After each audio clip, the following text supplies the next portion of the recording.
and so fast and so quickly, it was kind of crazy to keep up with him. And to read this, when Jesus came to the region of Caesarea Philippi, he asked the disciples, "Who do people say the Son of Man is?"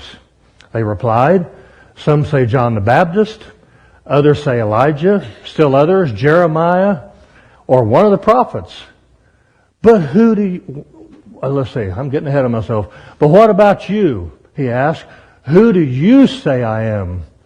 Simon Peter answered, "You are the Messiah, the Son of the living God."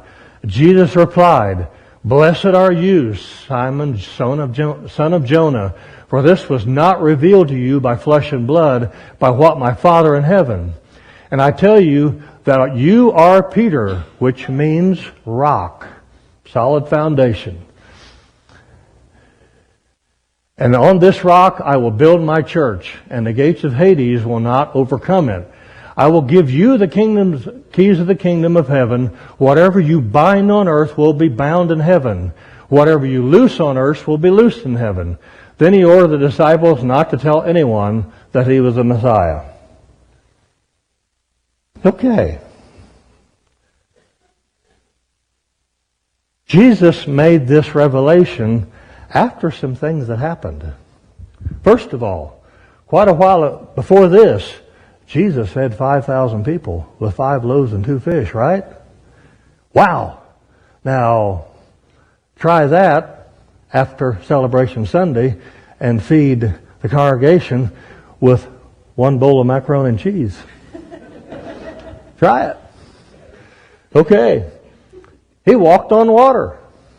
He walked out to the boat and said, "Peace, be still." This man's got control over nature. Then he fed 4,000 with 7 loaves and a few fish. He had them all sit down, chill out. We'll take care of it. And then when they were done with the 4,000, they gathered up 7 full baskets of food. How many people like leftovers? Hey, yeah, they had plenty of leftovers. They started with 7 loaves and a few fish, and they had 7 full baskets left over. Okay. Whenever they were leaving, they went to the region of Caesarea Philippi. Work with me on this. I'm thinking Peter's mind started cranking. The gears started turning. He's thinking, we're under this Roman rule. We don't like it. They're oppressive. But hey, this guy shows up. He can feed all these people with next to nothing. He can walk on water. He can calm the storm. Wow. He is our man. He can overthrow this government. Yeah, he is the Messiah. God sent him to help us out. And to top it all off, he's making me in charge. I'm the man. I'm the man. I'm going to have the keys at the door. I'm going to set the rules. I am finally somebody. No more stinking fishing boat for me. I've got it made. Jesus has picked me. But then, meanwhile, back at the ranch, verses 21 through 23. From that time on, Jesus began to explain to his disciples that he must go to Jerusalem, suffer many things at the hand of the elders, the chief priests, and the teachers of the law, that he must be killed on the 3rd day and be raised to life. Peter took him aside and began to rebuke him. "Never, Lord," he said. "This shall never happen to you." "Lord, you can't be serious. You're the man. We've waited a long time for you. You can't do this. There's no way. You've controlled all this other stuff. You've stopped the storm. You've walked on water. Now explain to me how in the world you're going to be killed. That just doesn't fit my vision. Come on, Lord." Jesus turned to Peter and said, "Get behind me, Satan. You're a stumbling block to me. You do not have in mind the concerns of God, but merely human concerns. Does anybody remember the story? Or the movie, sitcom, that's the word. Different Strokes. Some of we're telling on all of our age when we remember that. Do you remember Willis? And do you remember Arnold? Whenever Willis would say something that just wasn't in Arnold's favor, what was his expression? What are you talking about, Willis? I'm thinking, Peter says, what are you talking about, Jesus? This isn't fitting my narrative. This is not fitting my idea.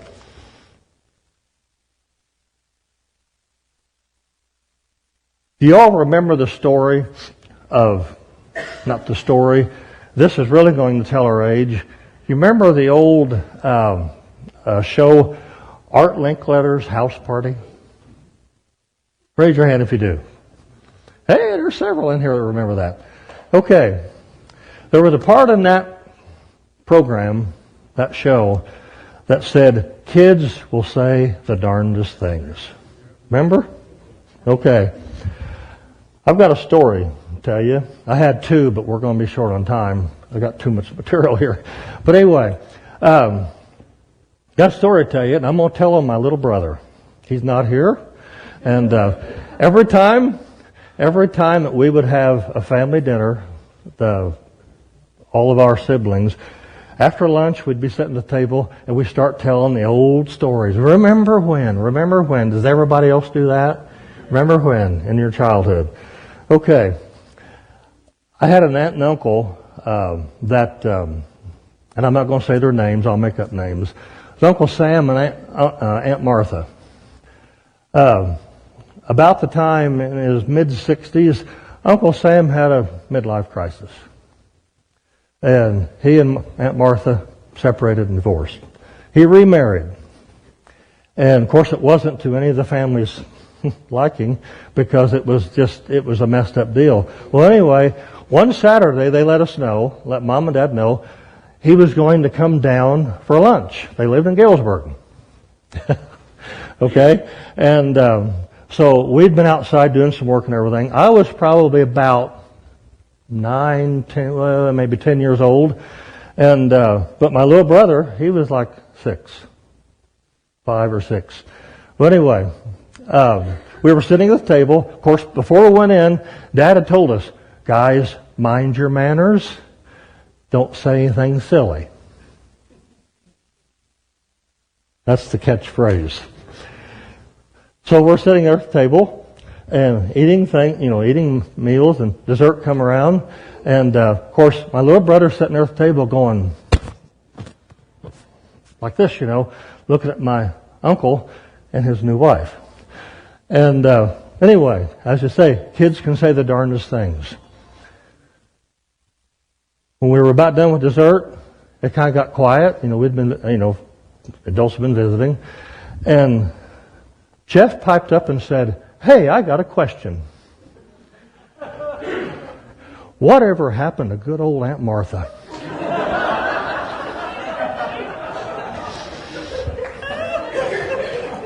Early form of dynamite. Meanwhile, Mom and Dad were trying to crawl under the table. But it was an innocent question, and I have to give it to Uncle Ray. He took it like a champ and he said, "Jeff, that's a good question." And just rolled with it. Also in this other passage, Peter referred to Jesus as Lord. Now, many times our vision, God's vision, and our vision, when we say, yes, Jesus is Lord of my life. What does that mean? What does that mean?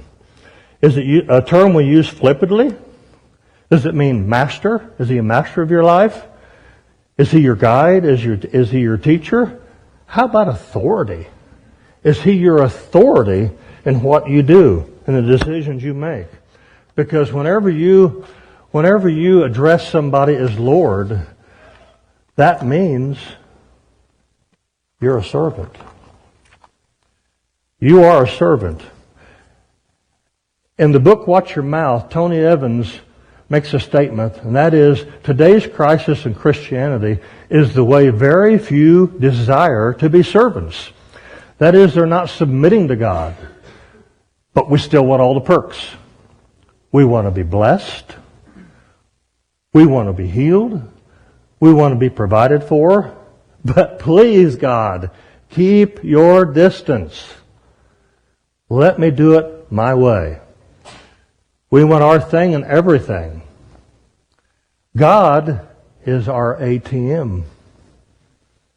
You go up to the ATM, punch in your numbers, and your PIN number is, I'm okay, or I'm good. Don't bug me. Just let me do my stuff. But continue to bless me. When we went to the Intentional Conference in Decatur, they talked about a topic called secularism. How I'm okay, you're okay, no judgments, let's just all live together in harmony and kumbaya and just everything will be all right.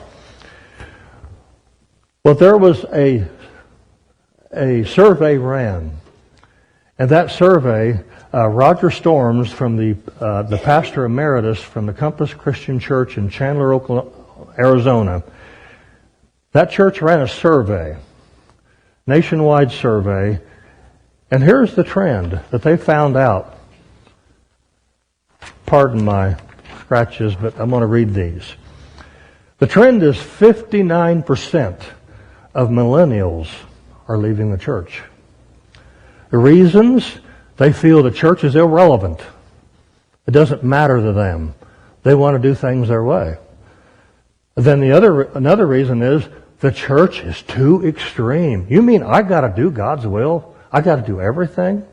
I got to follow those teachings?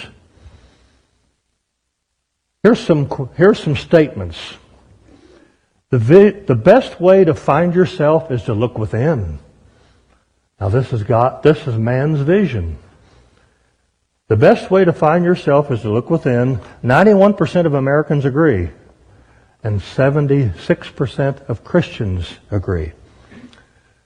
But God's voice in that, 1 John 5:12, whoever has the Son of life, whoever does not have the Son of God, does not have life. In order to be fulfilled, you should pursue things that you desire the most. 86% of Americans agree. 72% of Christians agree with that statement. But God's voice in that matter, Matthew chapter 6:33, but seek you first His kingdom and His righteousness, and all these things will be added as well. The highest goal in life is to enjoy it as much as possible. Live it up. 84% of Americans agree.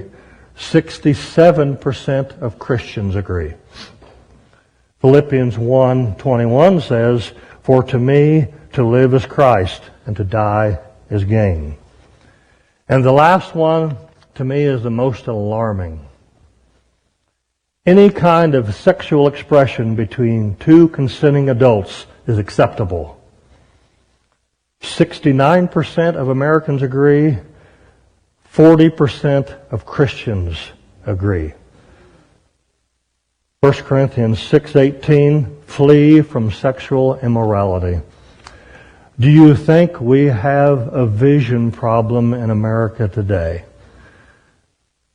The country in general, and also secularism, is having an effect on the body of Christ, whether we desire to accept that or not.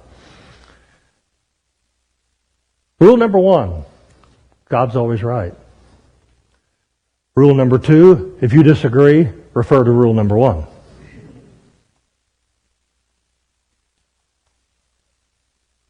An example I want to give, I had several, but I want to give this, just one example, because we're going to run short on time. When the Israelites wandered through the wilderness, this is my idea of God's vision versus our vision. When the Israelites went through the wilderness, they left Egypt 600,000 men, plus wives. That makes 1,200,000, plus possibly 4 children per family is what the stats were back then. We're looking at about 4,200,000 people exiting Israel. And you'll show the camps. The daylight, there was a cloud over the camp. Pillar of cloud, at night, pillar of fire. And whenever they left, Moses parted the Red Sea. They walked on dry land. When they got across, the waters came in on Pharaoh's army, right? Destroyed it all. They didn't have to lift a finger. And then, when they got into the wilderness, when they were traveling to Canaan, God provided manna. There was a dew on the ground at night. Toward the morning, when that dew dried and it all flaked up, they were commanded to go out and pick it up and clean it and grind it up and process it. I think that was the brainchild of made from scratch biscuits, but I don't know.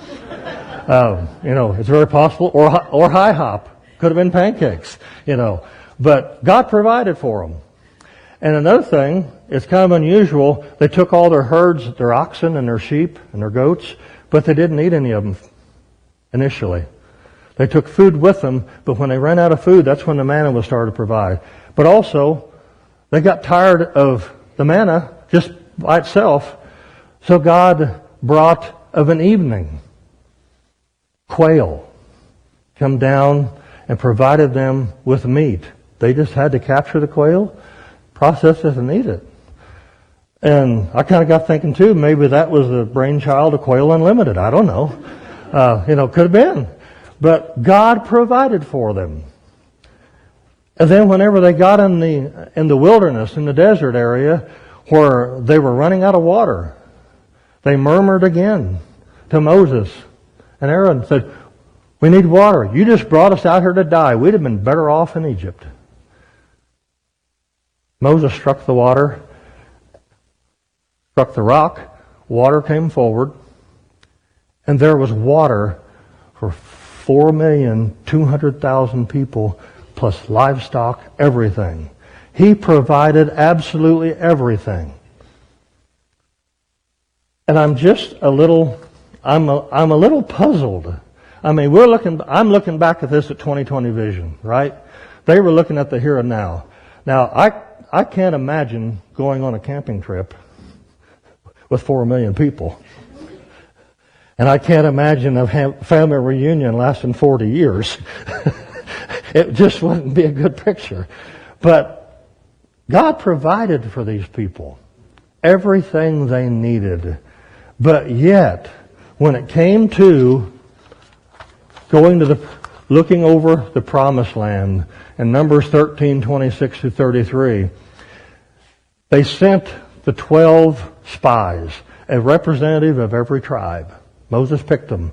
They sent them to check out that land. I'm not going to read it because that's lengthy. But when they came back, after all God's provided for them,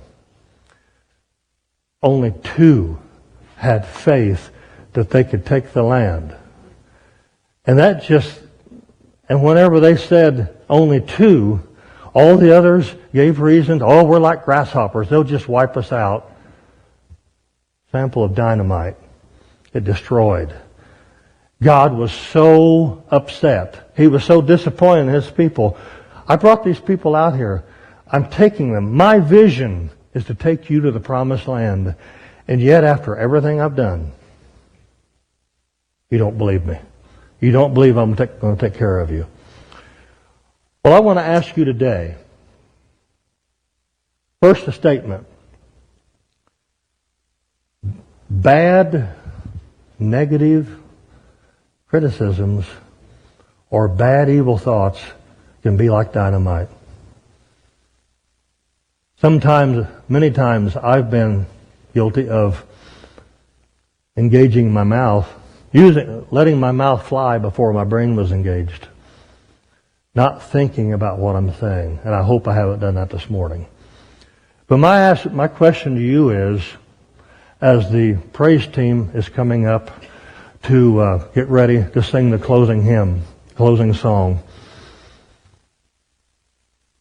God's vision for my life versus my vision for my life. What do you think God's vision for your life is? To be a successful business person, successful father, grandfather, successful wife, mother, grandmother? Do you think I believe God's vision for you is to be the hands and feet of Jesus. To always be an encourager to each other. And also, God's vision for our church. Just how big and powerful is your God in your mind? Can He do all things possible? Or we're just like grasshoppers to this world. We can't whip them. We can't convert the sinner. We cannot convert our neighbors. We cannot go forward. We cannot make plans for the next 30, 40, 50 years. We can just be reactive instead of proactive. What is your vision of your God? How big is He? I've seen illustrations of people having gift wrap packages. One real small, one as big as a piano. But how big is your God? Think about that as we go to our Father in prayer. Let's stand to our feet, please.